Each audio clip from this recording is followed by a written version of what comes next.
gentlemen, everybody here is Maggie Stiefvater! Even though she's coming now, here she is!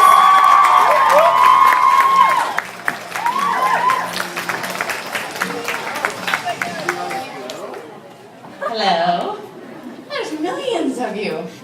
Okay, so I've decided this is the best store ever because they said, all right, so when you're coming, the store will be on the right and you can just park on the sidewalk. I'm taking pictures and showing my mom.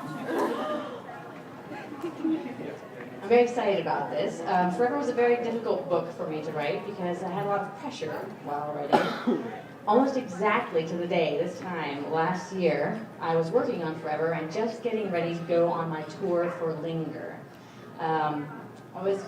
We had a kind of an idea that Linger might end up somewhere on the New York Times bestseller list, and this was a very thrilling concept for me. So every single Wednesday, the New York Times bestseller list is faxed into all the New York publishers at 5:30 p.m. Eastern Standard Time. So I told my editor, David, I will be flying into California, but by 5:30 p.m. Eastern Standard Time, I will be done flying, and you will call me on my cell phone and tell me if I am on that list.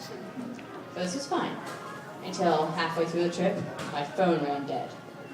Luckily, I was traveling with my father, and so I called my editor on my dad's phone. This is my dad's phone. At 5:30 p.m. Eastern Standard Time, call me on this number and tell me if I'm on the list.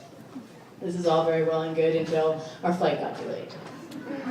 So at 5:30 p.m. Eastern Standard Time, instead of being safely on California soil, I was in the world's smallest plane. Seated about 20 people, and it was one of those that, you wind up the rubber band and then zoom. I'm on there, and I'm feeling sad because I'm not going to find out anything until I land.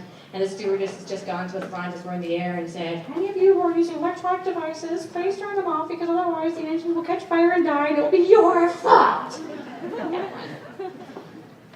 10 minutes after that, I hear, thinking, what idiot has their phone on after that announcement? My dad, it's my phone! At the front of the plane, the stewardess hasn't quite heard anyone talking on the phone, but you can tell that the spidey sense is going off, and she's like, so here I am, my dad hands me the phone. Maggie, says David. David? Are you ready to make a lot of noise? No. You just hit #1 on the New York Times bestseller list. Woo! Well, thank you. But that is not what I did. Was what I did. And still, all of my caution was for nothing because at the front of the plane, everyone who's using electronic devices is going to make us die, and it will be her fault. And then later, she didn't serve me drinks. She looks right at my sister, and she's like, what would you like to drink? Water? Great. What would you like to drink? Not for you. They don't serve your kind here. Of course, I was terrible to sit next to on the plane, too, because I couldn't actually jump around and go, So I was looking out the window and annoying my sister by going, do you see what's outside the windows? She's like, trees? I'm like, yes, do you see what shape the trees are?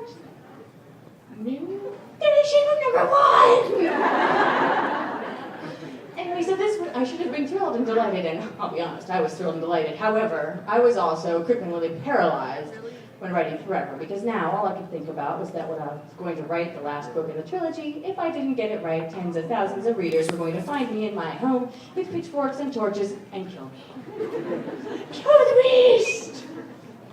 Actually, I've never told this story while driving on a road trip with my best friend Tessa Gratton, who was making us listen to show tunes from Toronto, and we were listening to the soundtrack to Beauty and the Beast on the way, so, kill the beast! She's like, it's your line, Maggie!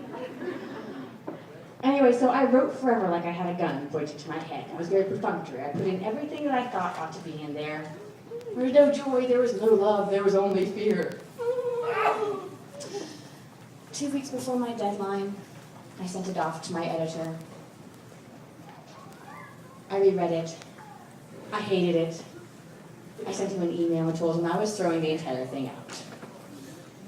Now, I will say that my ambition in life is to make people cry. I love doing that. And so if you guys cry at books or movies, I love you all. But not my editor. I really wasn't looking forward to making my editor bawl.